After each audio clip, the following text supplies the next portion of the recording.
प्रिय विद्यार्थियों, आज हम कक्षा 12 हिंदी की पाठ्य पुस्तक आरोह भाग 2 के गद्य खंड के अध्याय 14 में वर्णित साहित्यकार फणीश्वर नाथ रेणु द्वारा रचित कहानी पहलवान की ढोलक से संबंधित अभ्यास प्रश्न हल करने जा रहे हैं। वीडियो भाग 1 में हमने साहित्यकार फणीश्वर नाथ रेणु के व्यक्तित्व के बारे में जाना, इनके कृतित्व के बारे में जाना। वीडियो भाग 2 और 3 में हमने कहानी पहलवान की ढोलक को बहुत अच्छी तरह से पढ़ लिया है, समझ लिया है, आत्मसात कर लिया है। तो लीजिए, आज हम हल करने जा रहे हैं अभ्यास प्रश्न कहानी पहलवान की ढोलक के। कहानी पहलवान की ढोलक के अभ्यास प्रश्न हम हल करने जा रहे हैं। पहला प्रश्न है, कुश्ती के समय ढोल की आवाज और लुट्टन के दाव पेच में क्या तालमेल था? ढोल की आवाज में और लुट्टन के दाव पेच में, इन दोनों में क्या तालमेल था, यह हमें बताना है। पाठ में आए ध्वन्यात्मक शब्द और ढोल की आवाज, ध्वनि उत्पन्न करने वाले शब्द और ढोल की आवाज आपके मन में कैसी ध्वनि पैदा करते हैं, उन्हें शब्द दीजिए। कुश्ती के समय ढोल से निकलती आवाजें लुट्टन को कुश्ती के दाव पेचों की जानकारी देती हुई प्रतीत होती थी। कुश्ती के समय ढोल की आवाज और लुट्टन के दाव पेच में पूरी तरह तालमेल था। वह कुश्ती लड़ने के दौरान उन्हीं ध्वनियों से प्रकट होने वाले दाव पेच प्रयोग में लाता था। जैसे ढोल की जो ध्वनियाँ थी और उनसे जो दाव पेच लुट्टन काम में लिया करता था, वो इस प्रकार से है। चट धा गिड़ धा आजा भिड़ जा, चट धा गिड़ धा आजा भिड़ जा, चटाक चट धा उठाकर पटक दे, चटाक चट धा उठाकर पटक दे। ढाक धिना वह पट्टे, ढाक धिना वह पट्टे की ध्वनि निकलती। चट गिड़ धा मत डरना, चट गिड़ धा मत डरना। धाक धिना तिरकट तिना दाव काटो बाहर हो जा, धाक धिना तिरकट तिना दाव काटो बाहर हो जा। धिना धिना धिक धिना चित करो, धिना धिना धिक धिना चित करो। गिड़ धा गिड़ गिड़ वाह बहादुर, धा गिड़ गिड़ वाह बहादुर। इस प्रकार की ये ढोल की ध्वनियाँ हैं, इनके माध्यम से लुट्टन दाव पेचों का प्रयोग किया करता था। पाठ में आए ध्वन्यात्मक शब्द और ढोल की आवाज हमारे मन में आशा, उत्साह और धैर्य का संचार करती है। ढोल की आवाज और जो ध्वन्यात्मक शब्द आए हैं, वे हमारे मन में आशा का संचार करते हैं, उत्साह का संचार करते हैं और धैर्य का संचार करते हैं। प्रश्न संख्या 2, कहानी के किस किस मोड़ पर लुट्टन के जीवन में क्या क्या परिवर्तन आए? लुट्टन के जीवन में कहानी में किस किस प्रकार से परिवर्तन होता हुआ हमें दिखाई पड़ता है, इसका उत्तर हमें इस प्रश्न में देना है। कहानी के कथानक में निम्नलिखित मोड़ आते हैं और उनसे आने वाले परिवर्तन इस प्रकार से है। कहानी का जो आरंभ होता है, लुट्टन पहलवान का बचपन में अनाथ हो जाना, विधवा सास द्वारा उसका लालन पालन करना। लुट्टन पहलवान के माता पिता का जल्दी ही देहांत हो गया था। बचपन में लुट्टन की शादी हो गई थी और उसका लालन पालन उसकी विधवा सास द्वारा किया गया। गाय भैंस चराने जाता और गाय भैंसों का दूध पीता, कसरत करके अपने शरीर को बलवान और बलिष्ठ बनाता। मध्य बिंदु की ओर जब कथानक आगे बढ़ता है तो उसमें हम पाते हैं कि कुश्ती तथा कसरत में रुचि बढ़ते जाना। लुट्टन की अब रुचि बढ़ गई कसरत में और पहलवानी के काम में। अपनी सास का अपमान करने वालों को सबक सिखाने के इरादे से उसने कुश्ती में दृढ़ता दिखाना प्रारंभ कर दिया। मध्य बिंदु की ओर जब कहानी आगे बढ़ती है तो हम देखते हैं कि श्यामनगर के मेले में लुट्टन जाता है। श्यामनगर के मेले में जाना, वहाँ पर नामी पहलवान जिसका नाम था चांद सिंह, उससे कुश्ती लड़ना और उसे पराजित कर देना। राजा साहब द्वारा लुट्टन को दरबारी पहलवान बना लेना। कहानी का आगे विकास होता है और राजा साहब की मृत्यु हो जाती है। राजा साहब की मृत्यु के पश्चात विलायत से राजकुमार लौटता है और राजकुमार का राज्याधिकार हो जाता है। फालतू मानकर पहलवान और उसके दोनों बेटों को राज दरबार से राजकुमार छुट्टी कर देता है। गांव में आकर के अब लुट्टन अपने दोनों बेटों के साथ में रहना प्रारंभ कर देता है। चरम बिंदु, कहानी का चरम बिंदु अब इस प्रकार से होता है। गांव में हैजा और मलेरिया की महामारी फैली हुई है। ढोलक बजाकर लोगों के मन में लुट्टन साहस पैदा करता है। महामारी से लुट्टन के दोनों बेटों की मृत्यु हो जाती है और मृत्यु के बाद पहलवान की भी मौत हो जाती है।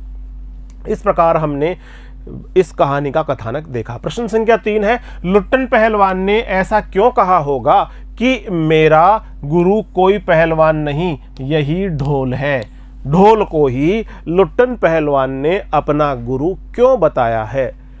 लुट्टन ने कुश्ती के दांव-पेच किसी गुरु से नहीं सीखे। उसे कुश्ती करते समय ढोल की ध्वनि से मार्गदर्शन मिला, उत्तेजना और संघर्ष करने की प्रेरणा मिलती थी।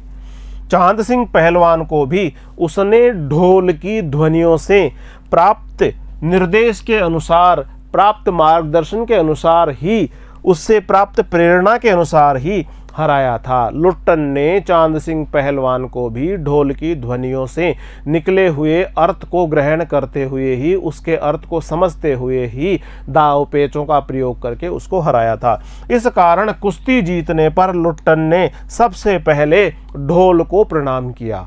ढोल के प्रति अपनी श्रद्धा व्यक्त करने के लिए गुरु के समान लुट्टन ने सबसे पहले ढोल को ही प्रणाम किया। अतः इसी कारण उसने कहा होगा कि मेरा गुरु कोई पहलवान नहीं, यही ढोल है। अगला प्रश्न है, गांव में महामारी फैलने और अपने बेटों के देहांत के बावजूद लुट्टन पहलवान ढोल क्यों बजाता रहा? लुट्टन पहलवान का ढोल से गहरा रिश्ता था। ढोल को वह अपना गुरु मानता था। ढोल उसे संघर्ष करने की शक्ति देने वाला था। यानी वह ढोल को अपना गुरु मानता और संघर्ष करने की शक्ति देने वाला मानता था। ढोल की आवाज़ उसे जीने और संघर्ष करने की प्रेरणा देती थी। गांव में महामारी फैली थी। हैजा और मलेरिया की बहुत भयंकर महामारी गांव में फैली हुई थी। चारों तरफ सन्नाटा और उदासी का वातावरण था। ढोल की आवाज़ ही इस सन्नाटे को तोड़ती, मृत्यु की ओर बढ़ते रोगियों की हिम्मत बंधाती, और ढोल की ही आवाज़ मृत्यु की ओर बढ़ते हुए रोगियों की हिम्मत बढ़ाती, उनमें आशा और उत्साह का संचार करती। जब लुट्टन के दोनों जवान बेटे मरे तो अपने मन की उदासी दूर करने व अपने जीवन में हिम्मत बनाए रखने के लिए, गांव वालों में हिम्मत बनाए रखने के लिए, गांव वालों में आशा और उत्साह का संचार करने के लिए वह रात भर ढोलक बजाता रहा। तो इस कारण से गांव में महामारी फैलने और अपने दोनों बेटों के देहांत होने के बावजूद भी लुट्टन पहलवान ढोल बजाता रहा। ढोलक की आवाज का पूरे गांव पर क्या असर होता था? लुट्टन जो ढोलक बजाया करता था, उस ढोलक की ध्वनियों का, ढोलक की आवाज का पूरे गांव पर क्या असर होता था? पहलवान की ढोलक की आवाज गांव के लोगों के मन में साहस और उत्साह का संचार करती थी। गांव में हैजा तथा मलेरिया की महामारी फैली हुई थी। दवा, इलाज और पथ्य की व्यवस्था न होने से लोग मर रहे थे। लोग इसलिए मर रहे थे क्योंकि महामारी फैली हुई थी और इस महामारी के दौरान दवा भी उपलब्ध नहीं थी, इलाज भी उपलब्ध नहीं था और पथ्य यानी सुपाच्य भोजन की व्यवस्था, पौष्टिक भोजन की व्यवस्था भी नहीं थी। इस प्रकार से दवा, उपचार और पथ्य की व्यवस्था न होने से लोग मर रहे थे। ढोलक की आवाज़ लोगों का डर दूर कर उनमें हिम्मत और हौसला भरती थी। इससे वे मृत्यु का सामना सहर्ष कर लिया करते थे। ढोल की आवाज़ को सुनकर मृत्यु का सामना सहर्ष ही कर लिया करते थे। इस प्रकार ढोल की आवाज़ का पूरे गांव पर अतीव प्रेरणादायी असर होता था। गांव के लोगों में ढोल की आवाज़ आशा का, उत्साह का, हौसले का संचार किया करती थी। महामारी फैलने के बाद गांव में सूर्योदय और सूर्यास्त के दृश्य में क्या अंतर होता था। गांव में सूर्यास्त के समय किस प्रकार का और सूर्योदय के समय किस प्रकार का वातावरण होता था, गांव में लोगों की किस प्रकार की हलचल हुआ करती थी, उसके बारे में हमें इस प्रश्न के उत्तर में लिखना है। गांव में सूर्योदय होता तो लोगों के मन में कुछ साहस आ जाता। वे कराहते खांसते हुए घर से बाहर आकर अपने पड़ोसियों से मिलते, अपने प्रियजनों से मिलते, अपने मिलने वालों से मिलते और उनको सांत्वना देते, उन्हें ढाढ़स बंधाते और साहस बढ़ाते। परंतु सूर्यास्त होते ही यह सब समाप्त हो जाता। चारों ओर चुप्पी, सन्नाटा और निस्तब्धता छा जाती। लोग अपनी अपनी झोंपड़ियों में घुस जाते। लोगों की कराहने की आवाज़ भी सुनाई नहीं पड़ती थी। रात्रि में पूरे गांव में सन्नाटा होता, भय होता और इस प्रकार का बहुत ही करुणा से भरा हुआ मार्मिक वातावरण पूरे गांव में फैल जाता। रात्रि की निस्तब्धता होती, भय का वातावरण होता और चारों तरफ सन्नाटा पसरा होता। कुश्ती या दंगल पहले लोगों और राजाओं का प्रिय शौक हुआ करता था। पहलवानों को राजा एवं लोगों के द्वारा विशेष रूप से सम्मान दिया जाता था। प्रश्न पूछा जा रहा है, ऐसी स्थिति अब क्यों नहीं है? पहले राजा महाराजाओं द्वारा और अन्य गुणी लोगों द्वारा, धनवान धनाढ्य लोगों द्वारा पहलवानों को विशेष सम्मान दिया जाता था, उनका संरक्षण किया जाता था। वर्तमान में ऐसी स्थिति क्यों नहीं है? इसी के साथ एक प्रश्न और पूछा जा रहा है कि इसकी जगह अब किन किन खेलों ने ले ली है। इसकी जगह से आशय है कुश्ती की स्थान पर अब और दूसरे कौन कौन से खेल काम में लिए जा रहे हैं। अगला प्रश्न है, कुश्ती को फिर से प्रिय खेल बनाने के लिए क्या क्या कार्य किए जा सकते हैं। तो इसमें से पहला प्रश्न है, ऐसी स्थिति अब क्यों नहीं है। इसका उत्तर हम इस प्रकार से लिखेंगे कि पुराने जमाने में कुश्ती या दंगल लोगों तथा राजाओं का प्रिय शौक हुआ करता था। वे पहलवानों को विशेष रूप से सम्मान प्रदान करते थे, संरक्षण प्रदान करते थे। वर्तमान समय में अब न तो राजा रहे और न रियासतें रही। राजा पहलवानों को प्रोत्साहित करते थे, उनका संरक्षण किया करते थे तथा उनके भरण पोषण का भार उठाते थे। अब खाने पीने का भारी खर्च कोई पहलवान स्वयं नहीं उठा सकता, क्योंकि पहलवान बनने के लिए शारीरिक रूप से मजबूत होना बेहद आवश्यक है और शारीरिक रूप से मजबूत होने के लिए पौष्टिक भोजन करना भी बहुत ज़रूरी है, जिससे शरीर मजबूत और बलिष्ठ बन सके। अन्य खेलों के आ जाने से कुश्ती में लोगों की रुचि कम हो गई है और साथ ही साथ अब कुश्ती के अलावा बहुत सारे ऐसे खेल आ गए हैं जिसके माध्यम से, जिनके कारण से कुश्ती का अब लोगों में रुझान कम हो गया है। अगला प्रश्न है, इसकी जगह अब किन किन खेलों ने ले ली है। तो कुश्ती के स्थान पर बहुत सारे नए नए खेल आ गए हैं। कुश्ती अब अधिक लोकप्रिय नहीं हो रहा है, अब उसका स्थान अन्य खेलों ने ले लिया है, जैसे हॉकी, फुटबॉल, वॉलीबॉल, टेनिस आदि खेल विशेष रूप से खेले जाते हैं और आज क्रिकेट तो सर्वाधिक लोकप्रिय खेल बन चुका है। तो इस प्रकार से इसकी जगह, कुश्ती की जगह अब अन्य खेलों ने ले ली है। अगला प्रश्न है, कुश्ती को फिर से प्रिय खेल बनाने के लिए क्या क्या कार्य किए जा सकते हैं। कुश्ती को लोकप्रिय बनाने के लिए, कुश्ती को फिर से लोकप्रिय बनाने के लिए उसकी तैयारी करने वाले पहलवान को आर्थिक सहायता देना सबसे पहली आवश्यकता है। जो पहलवान इसकी तैयारी करे उस पहलवान को आर्थिक रूप से मदद दी जानी चाहिए। इसके लिए कुश्ती संघों की स्थापना की जा सकती है। विद्यालयों में कुश्ती के लिए छात्रों को प्रेरित किया जा सकता है। विद्यालयों में छात्रों को कुश्ती के लिए तैयार किया जा सकता है।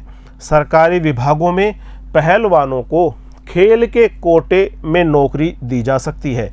जिला पंचायतें, नगर पालिकाएं तथा अन्य सामाजिक संस्थाएं भी कुश्ती के दंगल आयोजित करा सकती है और पहलवानों को सहायता दे सकती है। तो इस प्रकार से कुश्ती को फिर से प्रिय खेल बनाने के लिए इस प्रकार से उपाय किए जा सकते हैं।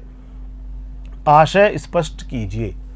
आकाश से टूटकर यदि कोई भावुक तारा पृथ्वी पर जाना भी चाहता हो, उसकी ज्योति और शक्ति रास्ते में ही शेष हो जाती थी।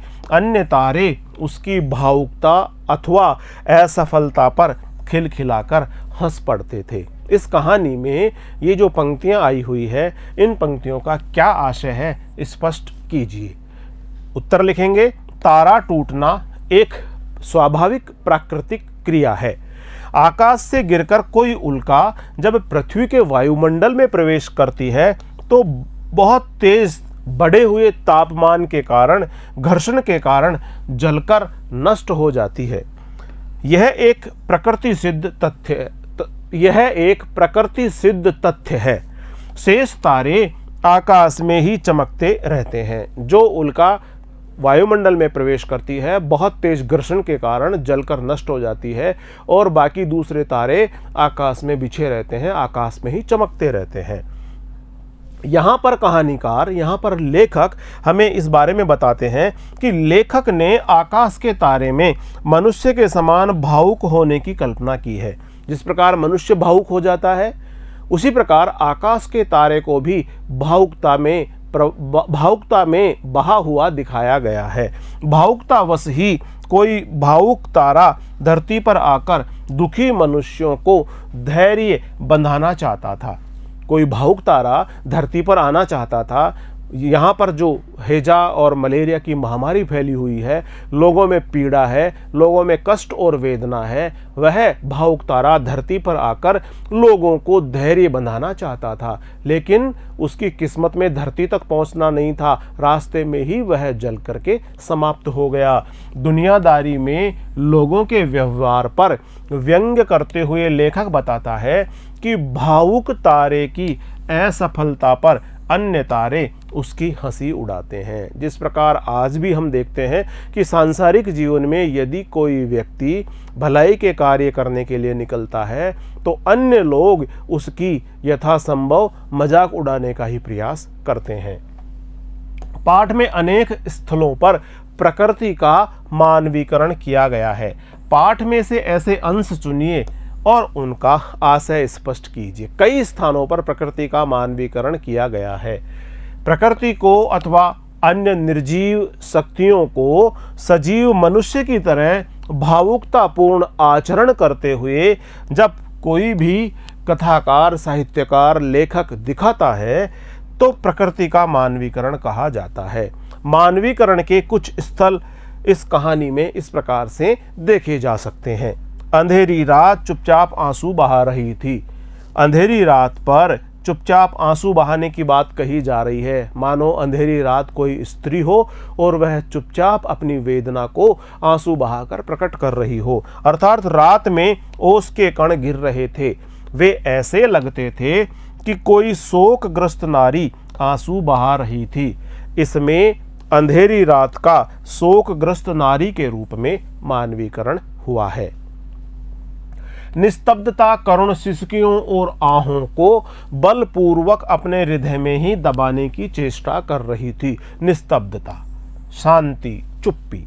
चुप्पी का यहाँ मानवीकरण किया गया है। चुप्पी क्या कर रही थी कि वह करुण सिसकियों को और आहों को बलपूर्वक अपने हृदय में ही दबाने का प्रयास कर रही थी। इसमें निस्तब्धता को शोकग्रस्त नारी के समान आचरण करने वाली बताकर इसका मानवीकरण किया गया है। तारे उसकी भावुकता अथवा असफलता पर हंस पड़ते थे। जितने भी तारे जिस प्रकार संसारी लोग दूसरे लोगों को देख करके खिल्ली उड़ाते हुए, मजाक उड़ाते हुए हंसते हैं, उसी प्रकार तारों का भी मानवीकरण किया गया है। इसमें तारों का मानवीकरण किया गया है। टूटकर गिरने से बुझते हुए तारे पर भावुक तथा शक्तिहीन व्यक्ति का तथा अन्य चमकते हुए तारों पर उसका उपहास करने वाले सांसारिक लोगों का व्यापार आरोपित है। इस प्रकार से तारों का मानवीकरण किया गया है। यही आवाज़ मृत गांव में संजीवनी शक्ति भरती थी। यही आवाज़ जो ढोल ढोलक की आवाज़ थी उसका भी यहाँ पर मानवीकरण कर दिया गया कि ये ढोलक की आवाज़ जिस प्रकार कोई व्यक्ति किसी में संजीवनी शक्ति भरता है, वैसे ही ये ढोलक की आवाज़ भी मृत गाँव में संजीवनी शक्ति भरा करती थी। तो यहाँ पर गांव के लोग ढोलक की आवाज़ सुनकर जीवन की प्रेरणा पाते थे और यही आवाज़ में यहाँ पर मानवीकरण किया गया है। लुट्टन को स्पष्ट सुनाई पड़ा ढोल कह रहा था। जैसे ढोल उसी प्रकार से बोल रहा है जैसे कोई व्यक्ति बोल रहा हो, तो इस प्रकार से ढोल का यहाँ पर मानवीकरण किया गया है। लुट्टन को ढोल की ताल उसके संदेश जैसी लगा करती थी। तो इस प्रकार से लुट्टन को ये स्पष्ट रूप से लगता था कि ढोल बोल रहा है। इन पंक्तियों में ढोल का मानवीकरण किया गया है।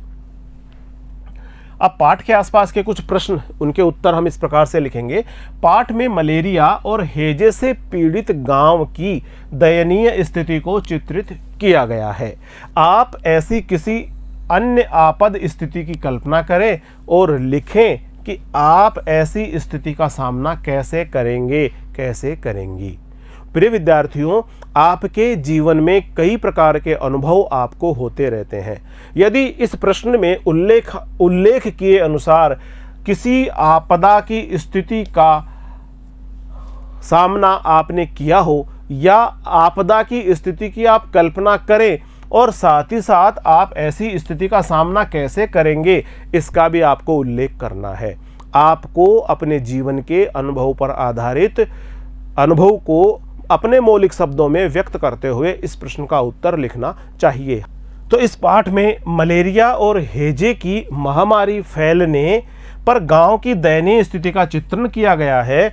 मेरे एक मित्र का गांव नदी के तट पर बसा है। इस वर्ष अतिवृष्टि के कारण नदी में भयानक बाढ़ आ सकती है। अतिवृष्टि से आशय है बहुत अधिक बारिश होने से, अनावृष्टि बहुत कम बारिश होना, अतिवृष्टि बहुत अधिक बारिश होना।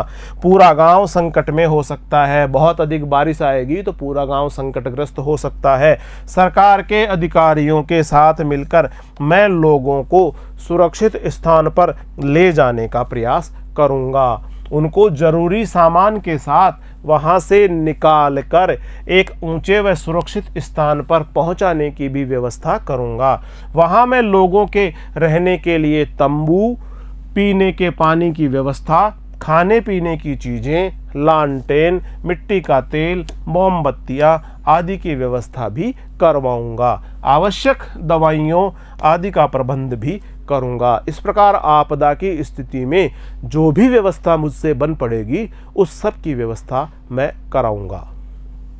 ढोलक की थाप, प्रश्न संख्या 2। ढोलक की थाप मृत गांव में संजीवनी शक्ति भरती रहती थी। कला से जीवन के संबंध को ध्यान में रखते हुए चर्चा कीजिए। कला का मानव जीवन से अटूट संबंध रहा है। पहलवान की ढोलक की आवाज गांव के मरणासन्न लोगों को संजीवनी शक्ति देने का काम किया करती थी। उनमें आशा, उत्साह और हौसले का संचार किया करती थी। विभिन्न प्रकार की कलाएं जैसे साहित्य, संगीत और चित्रकारी इत्यादि लोगों को नव जीवन प्रदान करती है तथा उनको सद्गुणों और श्रेष्ठ कार्यों की ओर उन्मुख करती है। उनमें सद्गुणों का विकास करती है और श्रेष्ठ कार्य करने की तरफ प्रेरित करती है तथा बुराइयों से उनको दूर करती है। कलाकारों, कवियों, संगीतकारों और कुशल वक्ताओं ने अपनी कलाओं के माध्यम से अनेक लोगों के जीवन को बदला है। कला से मानव जीवन का अटूट संबंध है। अगला प्रश्न है, चर्चा करें। कलाओं का अस्तित्व व्यवस्था का मोहताज नहीं है। कलाएं फलती है, फूलती है, विकसित होती है और उनका प्रदर्शन मानवता के हित में होता है। प्रश्न यहाँ पूछा जा रहा है कि विद्यार्थियों आपस में मिलकर के इस विषय पर चर्चा कीजिए कि कलाओं का अस्तित्व व्यवस्था का मोहताज नहीं है। यह प्रश्न भी आपके जीवन के अनुभव पर आधारित है। अपने शब्दों में मौलिकता से भरकर इस प्रश्न का उत्तर आपको लिखना है। इस प्रश्न का उत्तर हम इस प्रकार से दे सकते हैं, कलाकारों को शासक वर्ग का संरक्षण तथा प्रोत्साहन मिलता रहा है, परंतु वर्तमान में कलाकारों को अधिक संरक्षण एवं प्रोत्साहन की आवश्यकता है। कला एक जन्मजात गुण होता है जो स्वयं ही किसी व्यक्ति में फलता फूलता है। उसे किसी व्यवस्था पर निर्भर रहने की आवश्यकता नहीं होती। सूरदास, तुलसीदास और कबीर जैसे कवि किसी भी राज्य में आश्रित रह करके अपनी कविताओं का गायन नहीं किया करते थे। सूर, तुलसी और कबीर जैसे कवि राज्याश्रित नहीं थे। संगीतकार बैजू बावरा को किसी राजा का संरक्षण प्राप्त नहीं था। वस्तुतः जनता के हृदय में बसने वाली कला ही जीवित रहती है। वस्तुतः जनता के हृदय में बसने वाली कला ही जीवित रहती है। प्रिय विद्यार्थियों, आज हमने अध्याय 14 साहित्यकार फणीश्वर नाथ रेणु द्वारा रचित कहानी पहलवान की ढोलक के अभ्यास प्रश्न हल किए हैं। अगले वीडियो में हम अध्याय 15 साहित्यकार विष्णु खरे द्वारा रचित पाठ चार्ली चैपलिन यानी हम सब लेकर शीघ्र ही आपके समक्ष उपस्थित होंगे। तब तक नमस्कार।